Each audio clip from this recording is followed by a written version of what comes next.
Está no ar mais um programa do Núcleo de Política e Cidadania, aqui do Canal 6, TV Comunitária do Rio. Você pode nos acompanhar pela internet, no portal www.tvcomunitaria, sem acento, tudo junto, .rio. Nós estamos hoje aqui para debater a situação internacional e a sua relação com o audiovisual. Eu tenho o prazer de entrevistar a jornalista Alessandra Brits, que é idealizadora e editora do site Revista Intertelas. Muito obrigado por você estar nos visitando aqui na TV Comunitária e poder conceder essa entrevista para a gente. Eu que agradeço a oportunidade de estar aqui. Eu queria que você primeiro falasse qual é a ideia da concepção que você bolou aí para realizar e fazer esse site. Existe um campo de estudos da área das relações internacionais que justamente visa analisar as relações internacionais através da cultura, né? E muito através de dois conceitos que nós aplicamos bastante neste campo de estudo, que se chama o hard power e o soft power. O que seria o hard power, a gente falando de forma bastante simplificada e bastante assim objetiva, né? É o uso da força armada, da força militar, bélica, pelos estados, pelos países. O soft power seria o quê? O chamado poder suave. É a utilização de outros meios para você conseguir o que deseja no cenário internacional, falando de forma bem objetiva e bem simples. É mais ou menos o que eles falaram. Não, nós não precisamos de mandar os tanques, nós vamos mandar o nosso cinema, né? Obrigar todo mundo a passar o cinema. De uma forma bastante... Mais ou menos... Porque... É isso. Você, assim, se a gente for falar de uma forma bem conceitual, é o seguinte, é a sua capacidade de fazer com que o outro assuma como dele os seus valores, os seus interesses econômicos, políticos, sociais, como dele, como parte dele. Ele vê você em um líder, né? Nos Estados Unidos, eu sou um democrata e vejo nos Estados Unidos como um líder, uma nação, um exemplo da democracia. E como eles falaram, não, nós não podemos deixar os países, os cidadãos sofrerem, nós temos que fazer com que eles vivam a situação que os americanos têm aqui, os norte-americanos. Isso, o poder é exercido de várias formas, né? Uma das mais sutis e acho que mais eficazes é através de ferramentas como a utilização da cultura, do cinema, dos seriados, das séries, dos Netflix, da vida, das séries da HBO, dos canais de TV fechada, e assim vai. É a melhor forma. Não é à toa que em todos os cinemas americanos você vê uma bandeira, né? A norte-americana. Você vê, por exemplo, num filme às vezes de comédia, que teoricamente não teria nada a ver com geopolítica, tem lá uma cena incluindo a utilização de armas, colocam a política ali, geopolítica de alguma forma, numa brincadeira, numa coisa. É a forma que você vai incutindo na pessoa, através de personagens que você cria, né? Aquele russo que é ou é parte da máfia russa atual, ou é Põe um asiático que é uma pessoa fria, não tem nenhum sentimento, entendeu? Que é contra os valores democráticos, teoricamente falando, que é ou um árabe que é um terrorista. Você vai formando na cabeça das pessoas, do grande público em geral, essas figuras, né? E hoje você tem um medo contra o Islã, né, um medo do Islã, do árabe e tal, em grande parte vinculado a essa ideia que se criou a partir do cinema hollywoodiano, que mostra muito isso. Então, esse site, a concepção seria você desvendar essa política. A gente procura desmembrar isso tudo, né? A gente procura, primeiro, unir essas duas áreas, o audiovisual, porque não só cinema, porque não são só filmes, a gente também analisa séries do Netflix, a gente pode analisar uma entrevista no YouTube, por exemplo, né? A gente pode utilizar essa entrevista para exemplificar melhor sobre o que a gente quer tratar. Vamos supor assim, a gente quer falar sobre terrorismo. Então a gente pega um filme que aborda esse tema e analisa a questão do terrorismo através desse filme. Ou nós podemos fazer um texto sobre o terrorismo e damos aí uma dica de filme, de série e tal, livro, para a pessoa poder ampliar o conhecimento dela sobre isso. Esse site, vocês pensaram a concepção focado para que público? Poderia ser o público geral, né? Pessoas que se interessam por cinema e sobre questões internacionais através do cinema. Por exemplo, pessoas que gostam de filmes sobre Segunda Guerra. Tá cheio. A Segunda Guerra é um dos temas mais procurados no mundo, Segunda Guerra Mundial. Então, o que há de produção audiovisual sobre isso é imenso até hoje.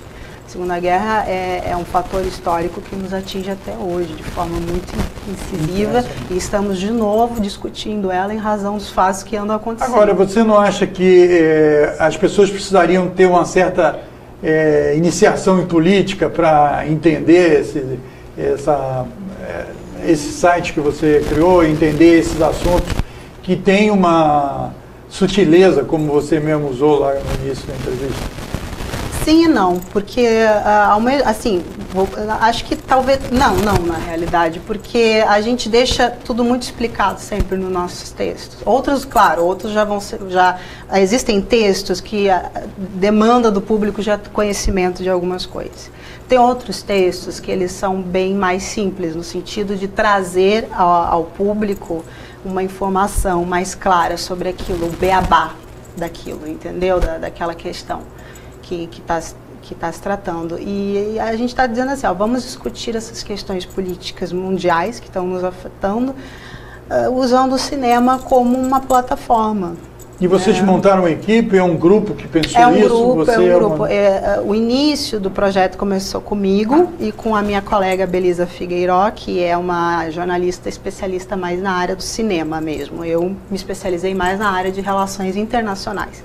Trabalhei depois na área do cinema e hoje procuro unir esses dois campos de estudo. E temos a Mariana Brits, né, que é designer, pensou em todo o processo de forma do nosso site, né, e temos também daí o grupo de estudos de Segunda Guerra Mundial, mais focado sobre a presença da União Soviética na Segunda Guerra Mundial, com o João Cláudio Ptila, né, que é um historiador especialista em União Soviética na Segunda Guerra Mundial, o Ricardo Quiroga Vinhas, também que é um estudioso dessa área, né, e todo o grupo de membros que nós temos esse grupo de estudos sobre a União Soviética na Segunda Guerra. E esse site é em português? Sim. Só em português? Por enquanto, só em português. Então, reúne grupo de pessoas, jornalistas e profissionais jornalistas, historiadores, brasileiros, ou que saibam falar português e tal. Mas nós pretendemos um dia também fazer daqui a pouco textos bilíngues com participantes de fora, né? A pessoa manda no idioma dela, que poderia ser em inglês, poderia ser em espanhol, poderia ser até em russo, e a gente faz a tradução. Então, agora, você me disse antes que vocês estão no ar aí há uns 3 meses. Bem iniciante. Quais são os assuntos primeiros que vocês estão levantando para o público? Agora nós temos, por causa do nosso grupo, muita coisa sobre Segunda Guerra. O Ricardo, o João, né, e outros colegas, Éden, que são parte do grupo de estudos da Segunda Guerra, eles levantaram muitos filmes. O João mais da política atual, falando do que está acontecendo no Oriente Médio, né, e dando dicas de filmes sobre isso. Já o Ricardo pega filmes da Segunda Guerra, filmes hollywoodianos, e meio que vai desmembrando esses filmes. Ele fez, esses últimos tempos, ele fez sobre a Guerra do Pacífico. Pegou uma lista de filmes sobre a Guerra do Pacífico, todos hollywoodianos praticamente, dizendo assim, olha, esse aqui mostra uma coisa assim, esse outro já não é, esse dá um outro lado, a coisa, esse é o Clint Eastwood, que é um republicano, né, um pouco anti-árabes e tal, e ele vai explicando essas coisas. Né? Agora, você é um especialista em relações internacionais, isso. É isso? Como é que você está analisando a situação mundial hoje? Já em novembro, né, o Trump vai para 2 anos, né? Vai ter a primeira eleição aí, que é no meio do mandato. Como é que você está analisando o impacto da eleição do Trump nos Estados Unidos nas relações internacionais? Dos Estados Unidos, no caso, ou de forma... De forma geral ou específico, se você quiser comentar especificamente. Assim, falando, a minha especialidade sempre foi Rússia para a Ásia, né? Mas, assim, falando de forma geral, o que a gente pode saber dos Estados Unidos é que é um país dividido. Essa é a grande realidade dos Estados Unidos. É um país, falando de população, né? É um país dividido, muito parecido com uma situação que a gente vê no Brasil hoje. Entre uma ala mais progressista e outra mais conservadora. Com uma menção de que existe nos Estados Unidos hoje, e até hoje, diretores como qual é o que fez a entrevista com o Putin esses dias, como é que é o Oliver Stone?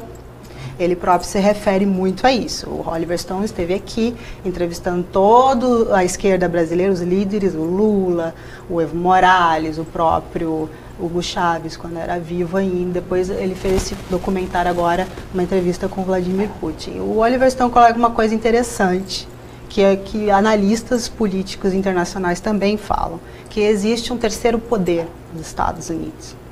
Um poder que independe de quem for eleito, né, um aparato aí que ocupa entre o Wall Street, Pentágono, né, e toda a indústria armamentista dos Estados Unidos, eles é que dão a linha, o direcionamento da política externa americana, independentemente do que o presidente que for eleito queira seguir. Por exemplo, o Trump entrou querendo tirar as tropas da Síria, não querendo interferir na Síria, dando apoio aos russos contra o Estado, né, islâmico, dando apoio ao Assad, e isso acabou não acontecendo. Mudou.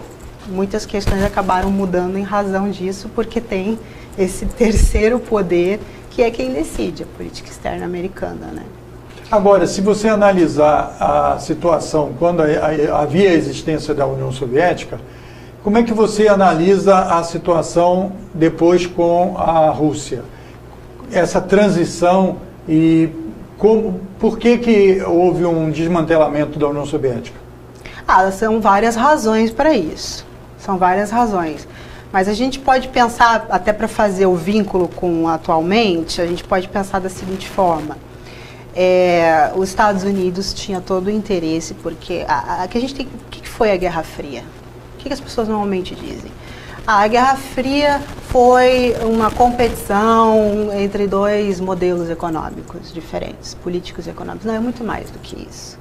Você tem um pensador irlandês chamado Fred Halliday, que eu acho que coloca da forma mais clara o que foi a Guerra Fria. Foi um embate entre dois modelos civilizacionais, tá? A proposta socialista de viver em sociedade e a proposta capitalista de viver em sociedade. Significa o quê? Você ter valores, os modelos de valores que você vai contemplar.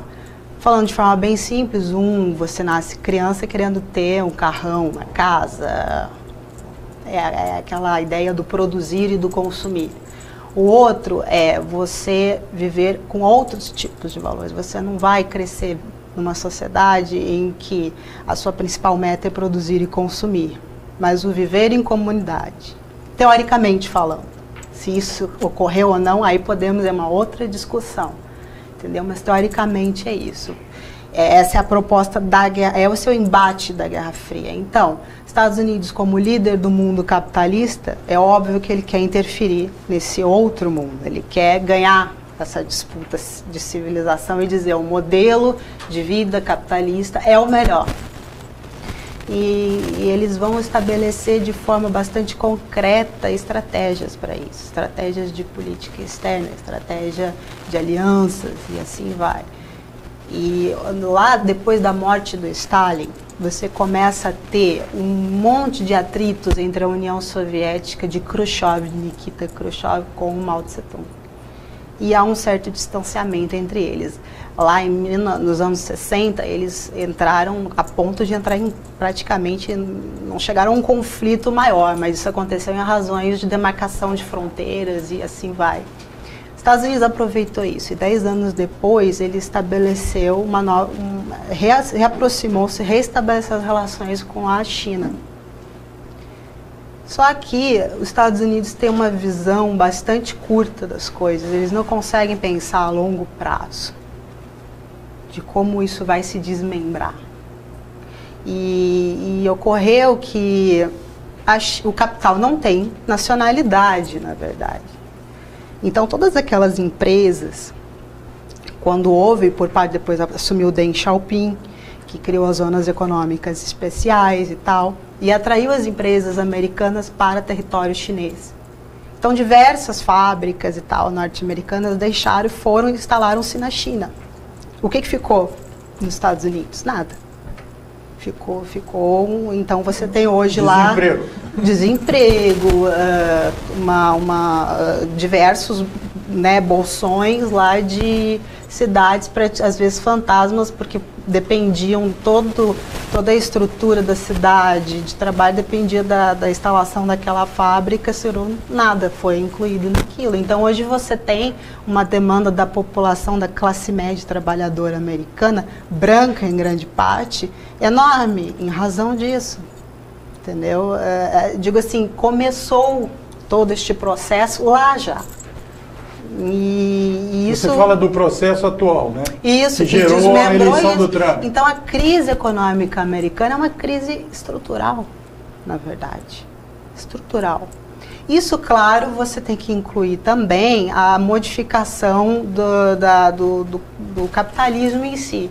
Ele saiu do capitalismo produtivo, aquele capitalismo que contemplava a produção, né, o desenvolvimento, que foi a época do Roosevelt, né, e foi depois para o capitalismo financeiro.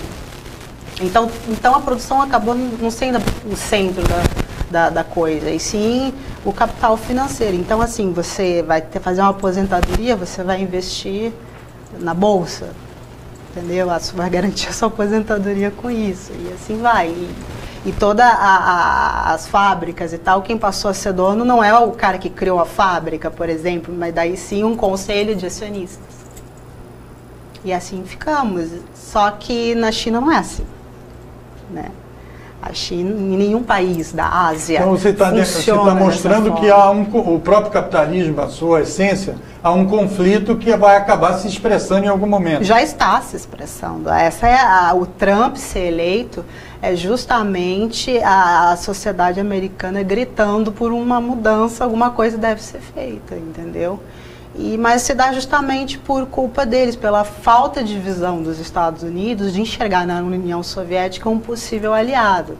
Porque independentemente dos seus modelos civilizacionais diferentes, eles tinham coisas em comum. O Estado laico, e assim vai, por exemplo, a própria liberdade, a União Soviética... A democracia parlamentar. A própria União Soviética, ela promoveu diversos direitos para as mulheres, por exemplo. O aborto foi legalizado em 1920.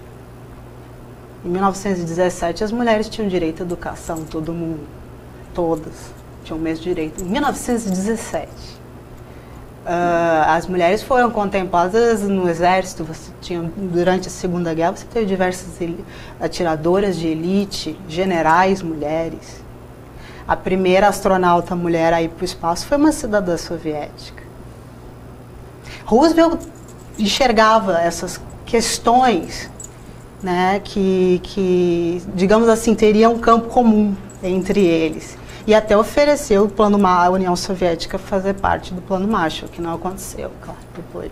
Então, mas esse conflito que você chamou um conflito de civilização, na teoria norte-americana do capitalismo, ele não consegue contemplar todos. Tem uma parte aí que é superficial, é de propaganda, porque o capitalismo não consegue atingir toda a população.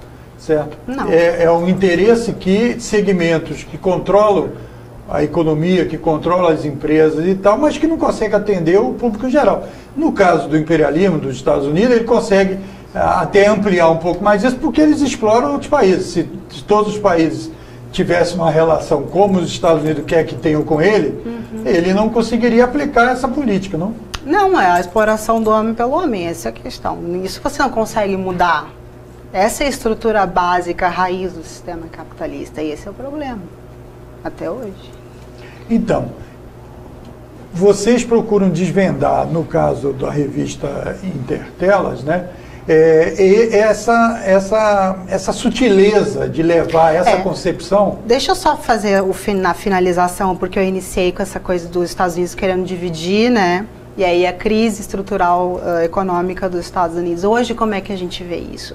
Hoje você vê o ressurgimento da China como uma grande protagonista. A China não está surgindo, ela está ressurgindo. Ela já foi o centro do mundo. Tá? Ela volta a compartilhar e ela tem um plano de longo prazo, obviamente, de tornar a Ásia um novo centro econômico político mundial. Ela não quer se sobrepor aos Estados Unidos nisso, ela quer criar um segundo polo econômico político mundial. Entende? Com as suas alianças, que vem com a Rússia, que vem com outras economias potentes da região, apesar de serem extremamente aliada dos Estados Unidos, que é o Japão, a Coreia do Sul, o Sudeste Asiático, todos eles fazem, né, apesar das relações completamente problemáticas que a China possa ter com o Japão, né, e outras que vêm a ter com a Coreia do Sul, que é um satélite americano, eles têm que fazer parte desse processo ao longo prazo. A criação da nova rota da seda, né, que passa pela Ásia, vai no Oriente Médio, chega à Europa, né, e isso a Rússia também contempla a sua estratégia, que Vladimir Putin diz, da União Euroasiática, né, que liga Berlim, Moscou a Pequim. Eles estão todos incluídos nisso. E isso ameaça essa hegemonia. Você acha que a criação dos BRICS, como é que isso já é uma expressão dessa política que une a China e a Rússia, né? Inclusive eles fecharam um acordo também com a questão do petróleo.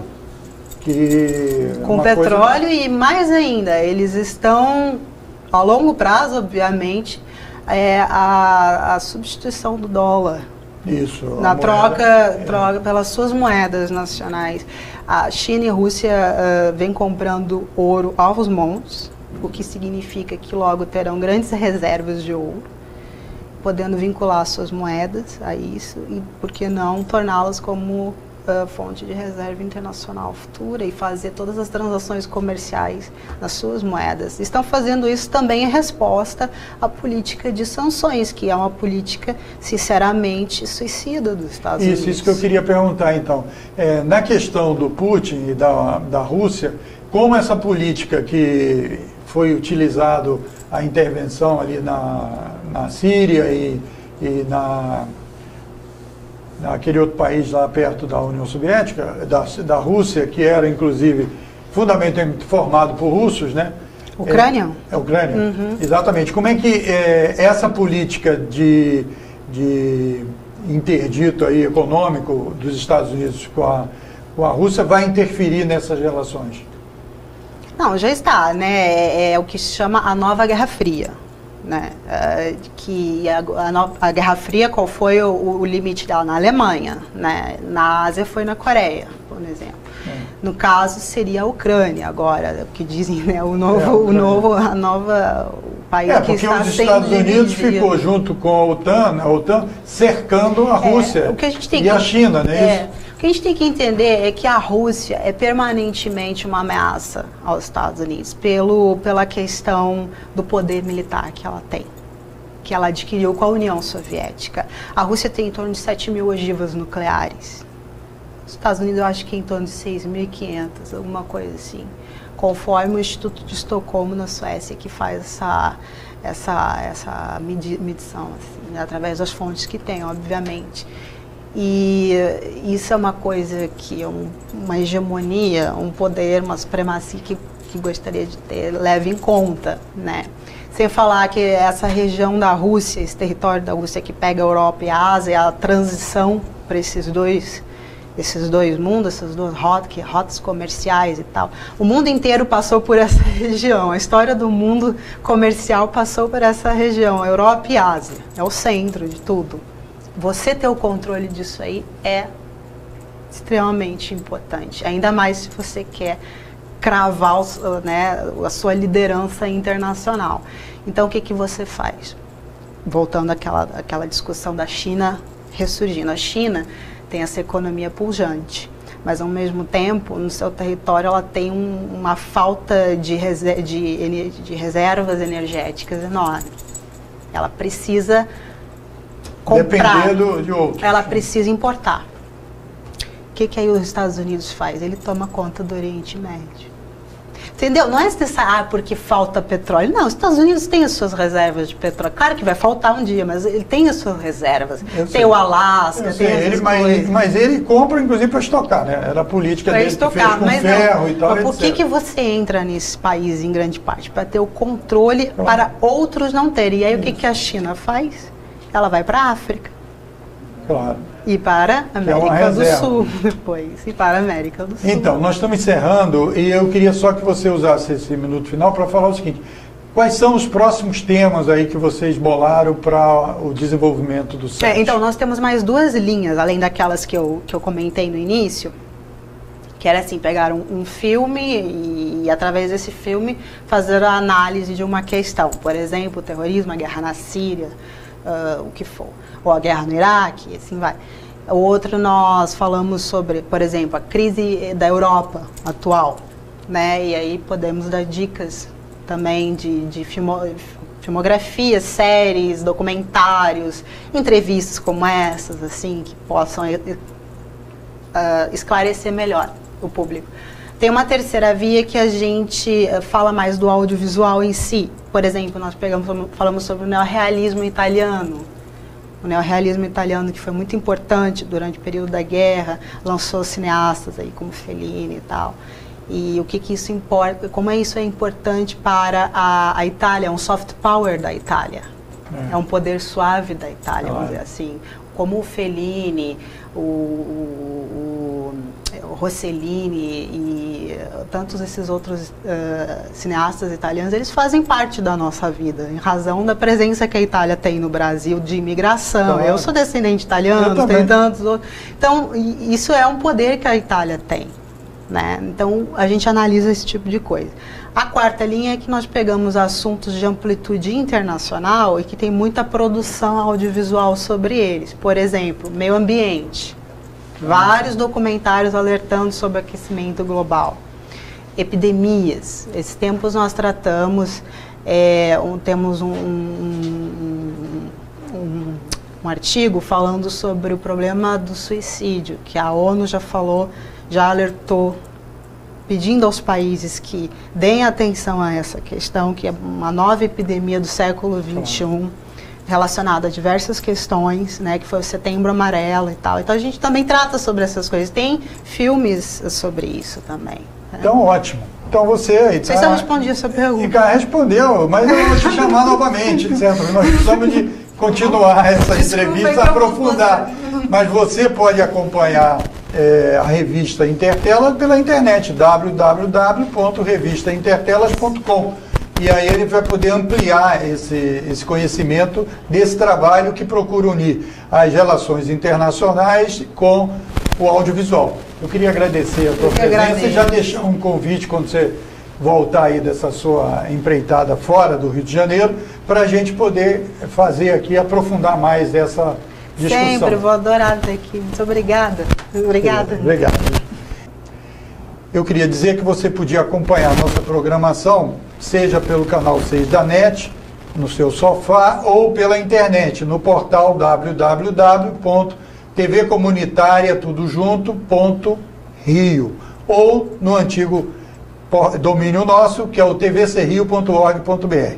Obrigado por sua audiência e até a próximo núcleo de Política e Cidadania.